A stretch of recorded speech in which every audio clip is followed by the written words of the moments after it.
Je suis secrétaire général de la CCI du Beaujolais qui a pour mission, de façon très générale et tout au long de l'année, de participer à l'animation et à la dynamique du territoire. Et en tant qu'animateur du territoire, eh bien, nous avons souhaité mettre en place et créer un événement orienté entreprise naturellement, mais qui est aussi ouvert au grand public parce qu'il est intéressant que le grand public sache ce qu'est l'économie du territoire. Et ce salon a pour vocation de présenter une partie de l'économie du territoire, de ceux qui participent en tant qu'acteurs et de ceux qui, quelque part, y sont contributeurs, tant en tant qu'organisation privée qu'organisation publique. Grand rendez-vous, déjà une ouverture au public de 9 h à 21 h avec quatre aspects principaux. D'une part, un salon avec 92 exposants, d'autre part 22 conférences qui sont organisées en trois lieux différents sur le salon, mais avec la possibilité naturellement pour chaque visiteur de participer à des conférences de façon très différente.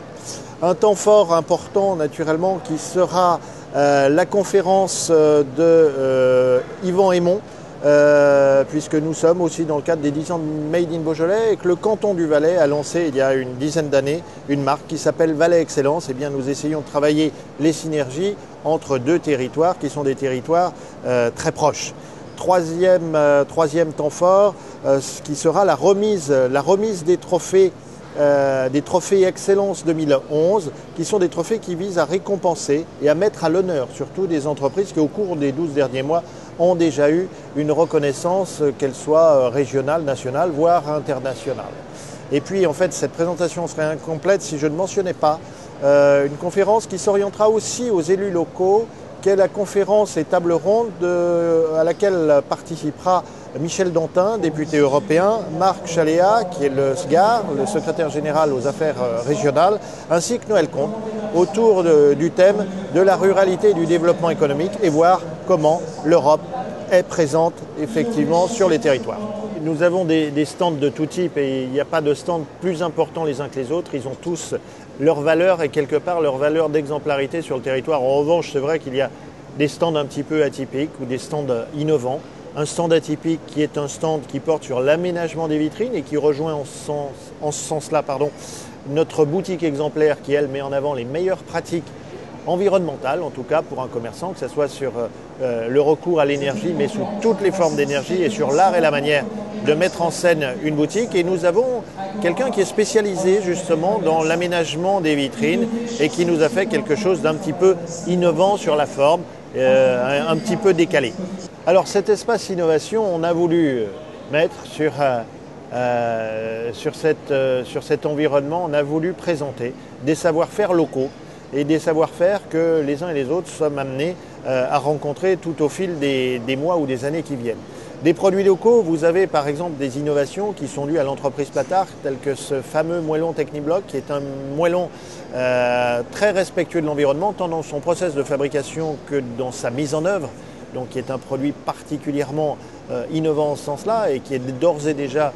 diffusé sur l'intégralité du territoire national. Et puis nous avons un éclairage par exemple de cet espace uniquement avec des LED. Et là aussi les LED vont petit à petit révolutionner notre environnement, notre quotidien, qu'il soit personnel ou professionnel. Nous avons d'une façon plus conviviale ou plus sympathique ou plus amusante en tout cas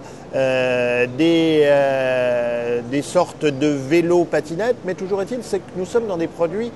que nous allons qualifier de Made in Beaujolais. Et ça c'est important d'avoir j'allais dire une diversité de ressources